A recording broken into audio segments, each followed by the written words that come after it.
Hello and welcome to the Story Engine podcast. My name is Kyle Gray, and today on the show we have Dr. Sam Shay. Dr. Sam is an expert in genetics testing. I have done a lot of labs exploring blood work, my hormones, all kinds of different elements of my body and physicality, and the possibility of testing my genetics to get clearer on what kind of foods work well for me, what kind of lifestyle is the best fit for how my body is naturally programmed, is a really powerful and useful system to get some real insights and traction into your health. I think a lot of people out there feel like they're kind of swinging at a piñata in the dark, trying to figure out their own health. And a lot of people could benefit from genetics testing. So today we're going to talk with Dr. Sam about that and create a story for him to reach more of his customers. So without any further ado, let's hand it over to Dr. Sam Shay. Dr. Sam Shay, welcome to the Story Engine podcast. Thanks, Kyle. I am excited to have you on the show today. Before you were telling me, before we hit record, all of the different trainings and ideas that you have. And so I'm really interested how you're going to answer this question. Can you tell us a little bit about who you are and how you're showing up in the world today? Sure. So I show up. I show up in the world as someone who's gone through a very long, complex journey with my own healing and dealing with chronic disease starting as a child, and also being struggling with being on the spectrum and not being born with social software. And so I've had to build things from first principles, whether it's my health or social software. And what I do professionally is multi-pronged, but the primary prongs are that I help practitioners and health coaches, doctors and health coaches implement genetics, functional genetics into their practice to improve their client outcomes and to build their practices. And it's done in a very unique way where we've actually figured out how to prioritize the genes and how to make these very complex subjects very, very easy to implement and easy to win, not only for a practitioner to explain, but more importantly for a client or patient to actually implement and get the changes to their life that they're seeking. And the other thing that I do is I help clients directly in my own practice. And I also work on not just genetics, but also functional medicine, looking at things like mitochondria health, gut health, toxic exposure, hormone health, and so on. And I got here, like with any practitioner, most practitioners, I would say, have followed that same wounded healer archetype where they, either for themselves or there was a family or a friend that was really suffering and struggling with a meaningful health problem. Then they, through their own health journey, figured out a bunch of tools and frameworks to support their own facilitation for their own healing process. And then they can learn how to do that for others so that they can reduce the suffering and shorten the learning curve for others. Because they just don't want people to suffer the way, they themselves have suffered as through whatever predicament they're going through. So the details, that arc, the wounded healer, is such a cliche, not to minimize what anyone, myself included, has gone through. It's such a cliche that even the Greeks put them in the stars. Chiron, the wounded healer, is literally a constellation. And the details of that are long and difficult and multifactorial, just in super brief format. I was very young. 6 years old. My parents had a horrific divorce and they did all the wrong things, like weaponizing the children against the other parent and there was a lot of isolation and gaslighting at home, and then a lot of violence at school with attendant gaslighting and willful blindness. So for my formative years from 6 to 18, I coped with sugar addiction and video game addiction and crippling insomnia to the point where it actually stunted my growth. I was so sleep deprived I never got a growth spurt.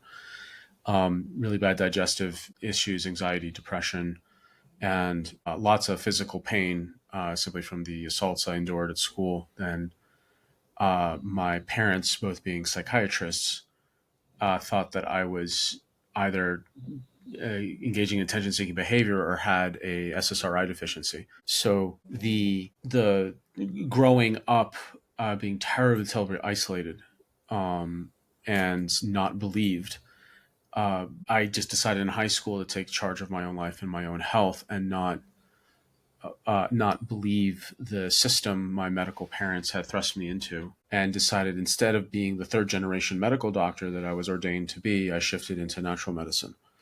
And so in college, I did pre-med with specialized pre-med with extra organic chemistry, philosophy, and medical anthropology, and then also holistic health practitioner degree, and then went on to chiropractic school and got very heavy into functional neurology, nutrition, and then later on became an acupuncturist, studied with an osteopath, then got into very heavily to functional medicine and functional genetics. And right now, my primary focus is on helping people who struggled with kind of unexplained things, and that's why I love genetics so much. Is that genetics can help provide a framework that can give a roadmap that can reveal some very hidden underlying mechanisms that are otherwise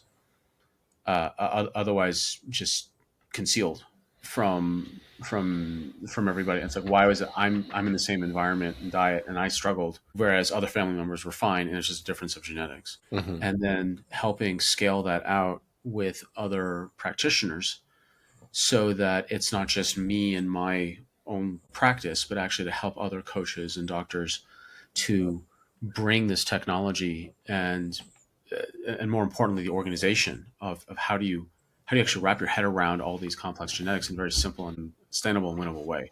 That's my primary focus, is getting genetics out there into the world. Most people who run their own genetics get overwhelmed, confused, and ultimately paralyzed by just the sheer volume of genes and the sheer volume of recommendations with no apparent priority or organization.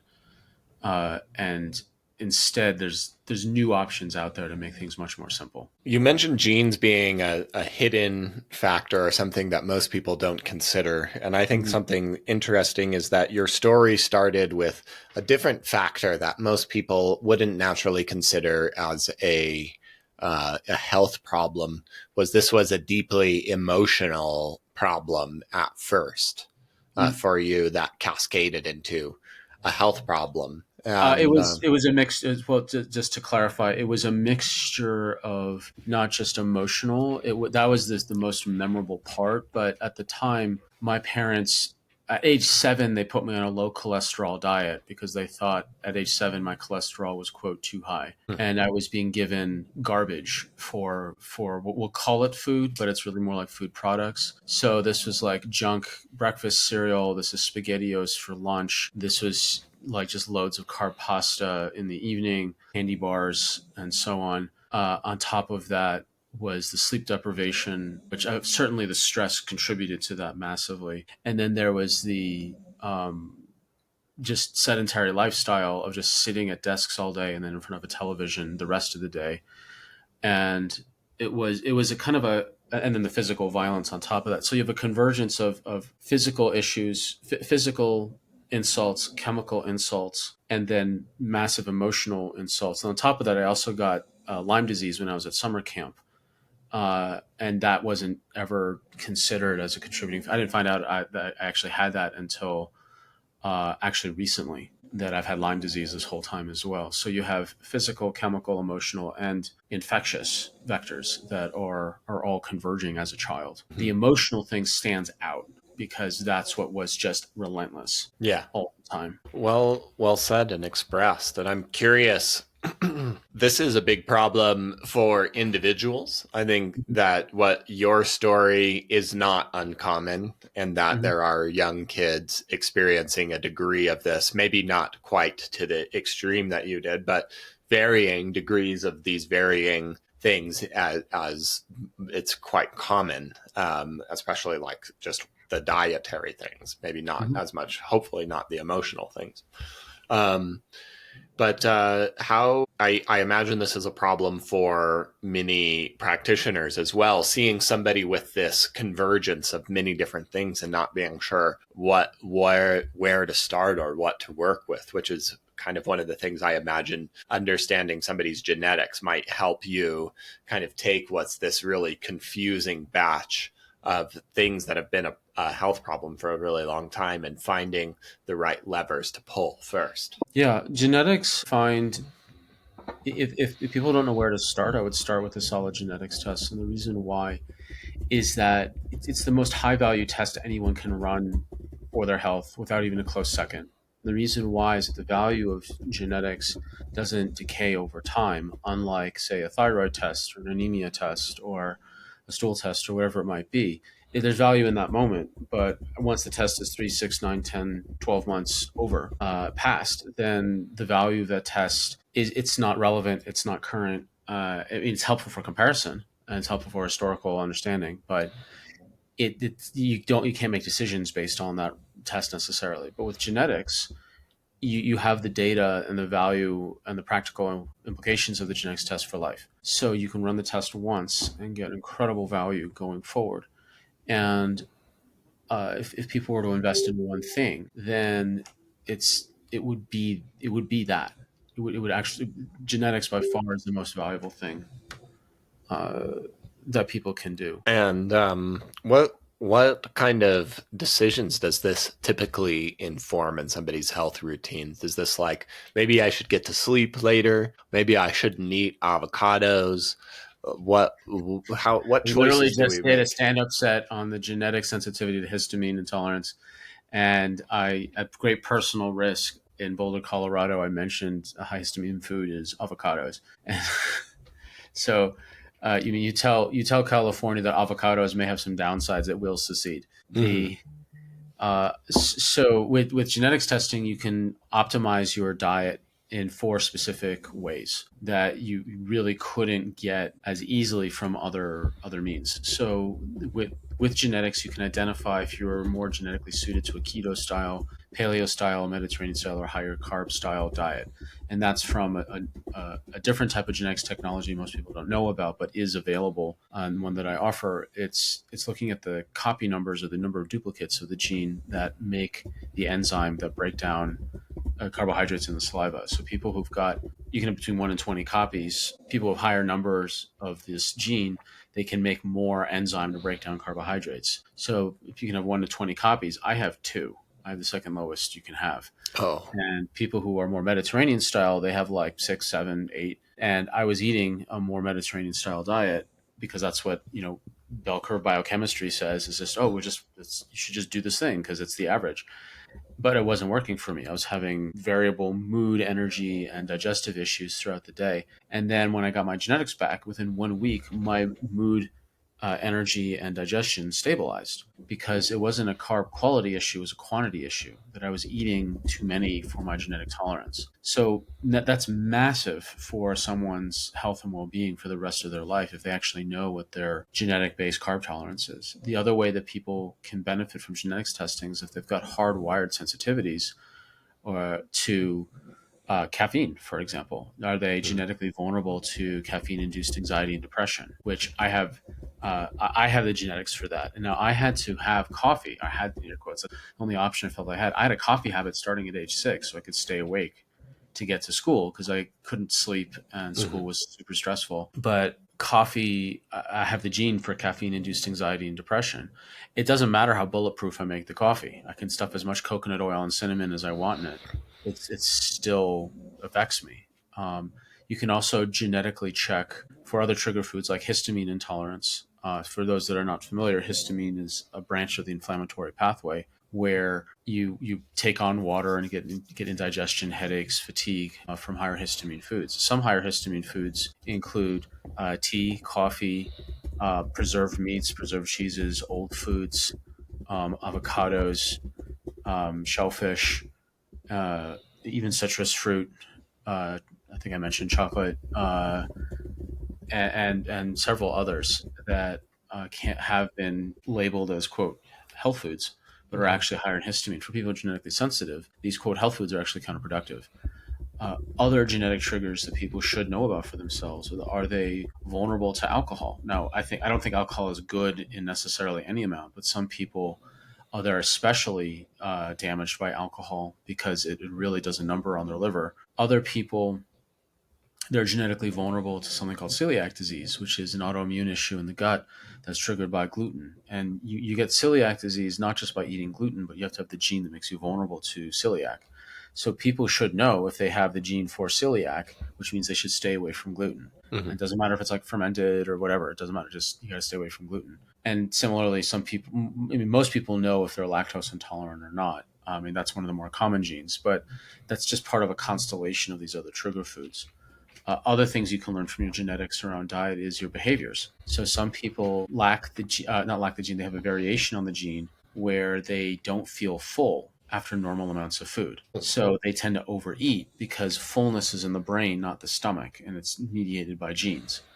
So if people have trouble overeating, it may not be a willpower thing, it may be a genetic thing. And so what's practical and empowering about that?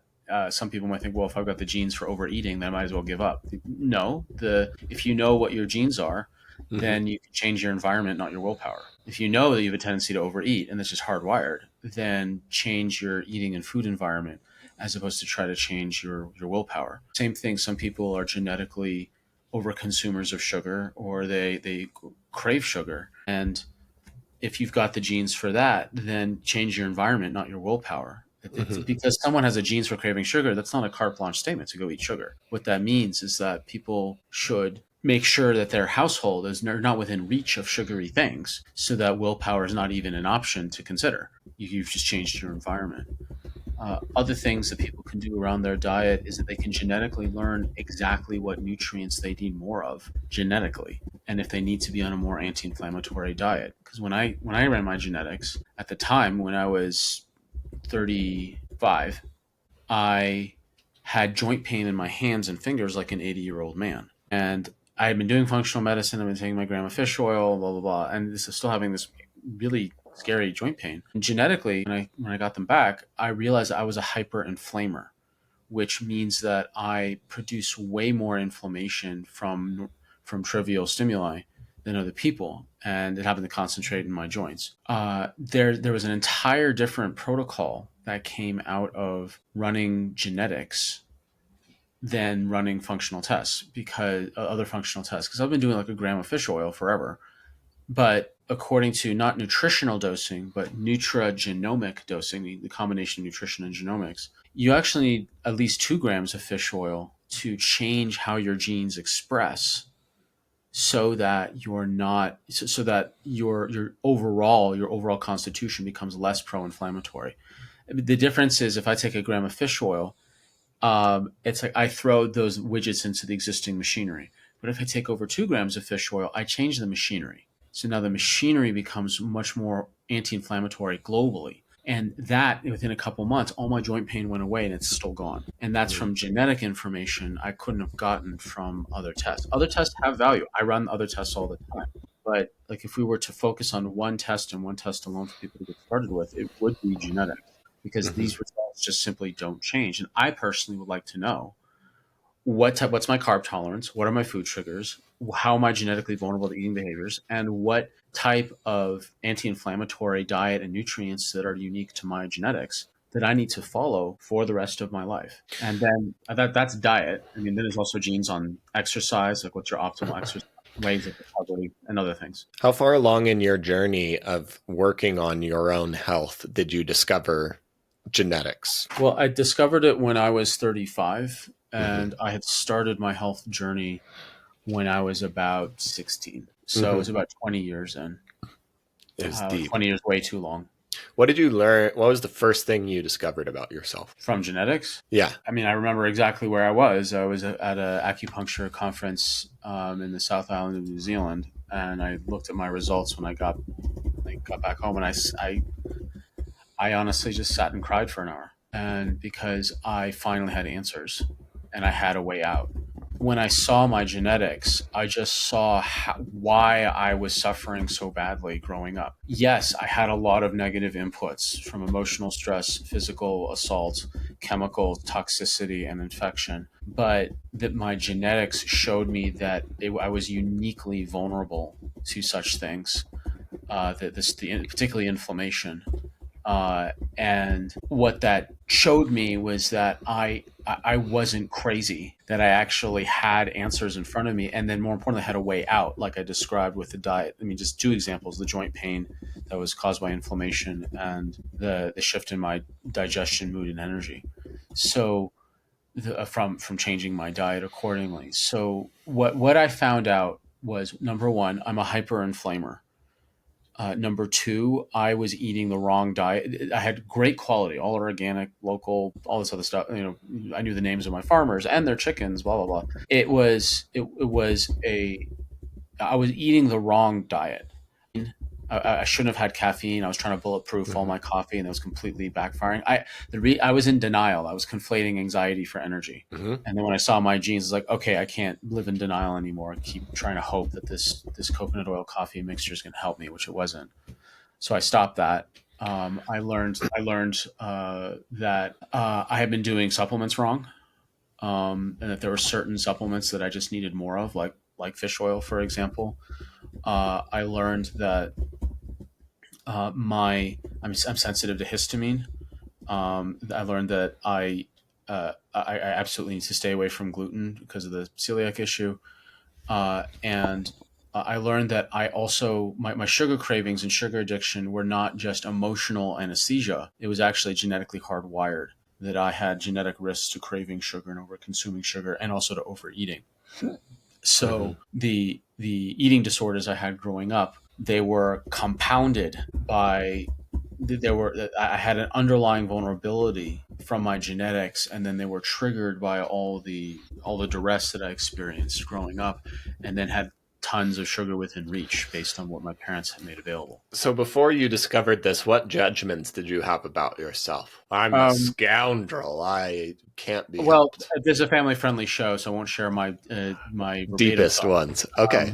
But you bring up a good point, something I do bring up when I'm interviewed for podcasts and summits, and that one of the most powerful things that can happen from seeing your own genetics is the end of othering one's body, the end of hating one's own body. And I remember distinctly growing up, waking up from this insomnia. I wake up at like 3 a.m. I'm 9 years old. I'd wake up and literally start yelling at my body like it was some alien entity out to sabotage and hurt me. I would, as a child, I would actually start yelling at my body, like, why do you hate me? Why won't you let me rest? Why am I in pain? Why? And I'm supposed to be doing everything I can. My parents are medical doctors. They should know. I didn't know any better. I'm 9 years old. I didn't find out till later that psychiatrists in the 80s didn't know anything about actual health. So when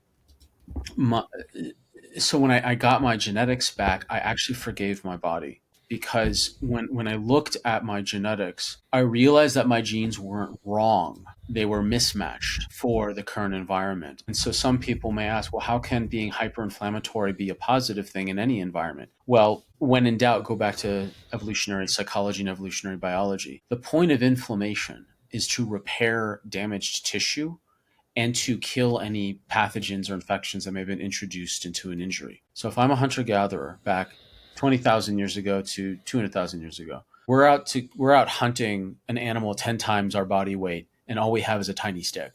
It's very likely I'm going to get bit, mauled, trampled, gored, or otherwise injured along the way at some point. So if an animal bites my arm, that's a tissue injury plus the injection of pathogens into the flesh. So you need inflammation to rush red blood cells to repair the injury and white blood cells to kill any potential infections. So if I'm hyperinflammatory, I'm going to heal from that bite wound faster from my less inflammatory prone hunting party member. But it's a trade-off. The trade-off is that I will suffer from more chronic inflammatory issues over time because the inflammation response is so rapid and abundant and enduring. My less inflammatory prone hunting party member may not survive as well in the short term, but will survive better in the long term. So that's the trade-off. And so once I realized that, I was like, oh, I'm not in the wrong body. I'm in the wrong environment. Okay.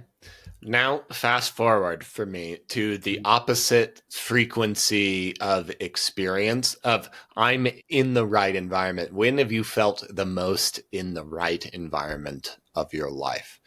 In control, like you've integrated a lot of these things and you were loving your body. When was a highlight moment for you? Martial arts. Mm. I During martial arts gradings, that was a major highlight. This may sound strange to people, but fighting in the Thunderdome at Burning Man in 2019. Mm-hmm. That was uh, and just for people who are curious, yes, I've been to Burning Man multiple times. I've never done any drugs there. I know, shocking to hear. I went because I wanted to. There's those of you who don't know, a Thunderdome is based on Mad Max Beyond Thunderdome, where they sky harness people together, throw them together with foam covered bat. The movie was different, obviously. In the actual desert, they give you foam covered bats, and people are dressed up like it's Mad Max. There's loud metal everywhere. Like, why would I do such a thing? It's because I wanted to reclaim through consensual violence what was taken from you through non-consensual violence in public. And so I viewed it as a martial arts grading where it was a public high risk event to test myself, and where I arrive with my body intact and whole and strong to engage in ritual ceremonial combat, uh, as a complete contrast to just being assaulted as a child, Mm-hmm. by multiple people over many years. And that's when I felt, like I had made a massive turning point in my body not being a thing that, I mean, I'd forgiven my body a couple years earlier, but actually having the strength and resilience to quote fight back in a very public manner, that was a game changer. Mm. Beautiful. Dr. Sam, would you like to hear your story? I would love to. I can remember attending an acupuncturist conference in the south of New Zealand a decade or more into my journey of health mastery. I had learned many different techniques from functional medicine, chiropractic, acupuncture.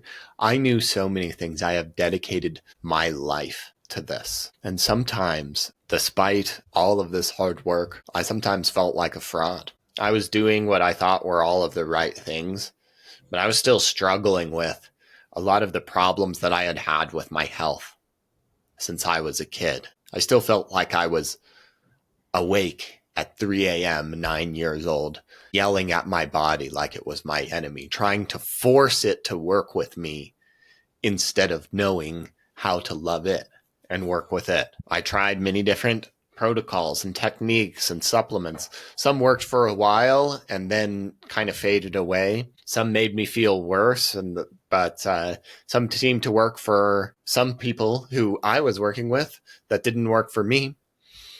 And I was never quite sure what was good. I knew I had all of the tools, but never felt confident in how to use them for myself or the people I was working with. And it was taking a toll. And I can remember being at this conference and taking one kind of test, a different kind of test. A test that I could take once in my life and have a useful map that would never change forever. Something that could give me high value and practical insights that I could feel right away. It was to test in my genetics. And what once was this sea of options and possibilities that stood before me all lined up into a nice, clear pathway. I could for the first time see that I was in denial, trying to make the best bulletproof coffee, but just basically not needing coffee at all. The supplements that I was taking at the wrong doses that I could have never known through any other thing. I knew that some foods were wrong with me that I really loved. And finally, I was figuring out that there wasn't something wrong with me.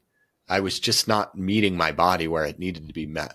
And over the course of a few years and some experimentation and a lot of challenges, I started to integrate everything that I had learned over the last decade with genetics and found that genetics gave me the simplest, most actionable pathway that I could feel right away to feeling better. And I can remember down the line at Burning Man in the Thunderdome, hanging down from a rope and bouncing around and reclaiming for the first time, not only like my health and my body and my mobility, but my ability to have fun, my childhood, my playfulness, my enjoyment. For the first time, because I finally understood my body and how to love it and take care of it, I could get back the joy and the fun with the world. And for the first time, I wasn't worried about how my body was betraying me. Now, I had a particularly complicated set of circumstances, but I believe that an insight into genetics can help so many people out there, whether you're a practitioner wanting to get better results for your patients, or you're a person wanting to get better results in your everyday life. A simple genetics test can be one of the best investments that you ever make. And I'm going to teach you how now. Thank you. You're great. Welcome. I've never sounded so good.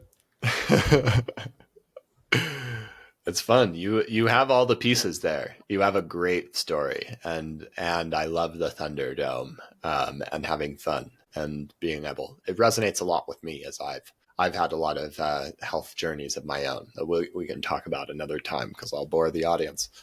But for now, Dr. Sam, do you have any closing thoughts for us today? And where can we go to learn more about you and these amazing genetics tests? I would have done almost anything to have had my genetics test 20 years earlier than when I got it. I got it when I was 35 instead of 15, and my life would have been so much better and easier.